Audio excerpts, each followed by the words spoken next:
انما یأمرکم بالسوء والفحشاء ان تقولوا علی اللہ ما لا تعلمون، یعنی وہ تمہیں صرف برائی اور بے حیائی کا حکم دے گا، اور یہ حکم دے گا کہ تم اللہ کے بارے میں وہ کچھ کہو جو خود تمہیں معلوم نہیں۔ انما یأمرکم بالسوء والفحشاء، وہ تمہیں صرف برائی اور بے حیائی کا حکم دے گا۔ سوء اور فحشا کو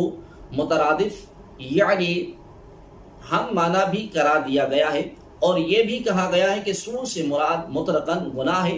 اور فحشا سے مراد کبیرہ گناہ ہے۔ ناظرین محترم، شیطان کا کام ہی یہ ہے کہ لوگوں کو برائی کی طرف بلائے، کفر و شرک کی طرف، اللہ تبارک و تعالیٰ کے متعلق غلط عقائد منسوب کرنے کی طرف، یا اس کے حلال کردہ کو حرام کرنے اور اس کے حرام کردہ کو حلال کہنے کی طرف، برے کاموں مثلا جھوٹ، غیبت، چغلی، وعدہ خلافی، بہتان، لڑائی، فساد، حسد، بغض، کینہ، تکبر،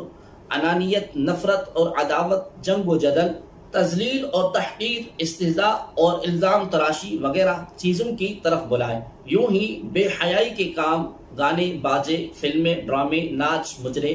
بد نگاہی، فحش گفتگو، گندی باتیں، ناجائز تعلقات، بری نیت سے دیکھنا، چھونا، بدکاری وغیرہ گناہوں کی طرف بلانا شیطان کا کام ہے۔ افسوس کی بات ہے کہ آج کل ان برائیوں میں سے بہت سی چیزوں کی طرف بلانے میں گھر والوں اور دوست احباب، گھر، بازار، معاشرہ، افسر وغیرہ کا تعاون یا ترغیب ہوتی ہے۔ کوئی آدمی نیکیوں کی طرف آنے کا سوچتا بھی ہے تو مذکورہ بالا افراد اسے کھینچ کر گناہوں کی طرف لے جاتے ہیں۔ اے کاش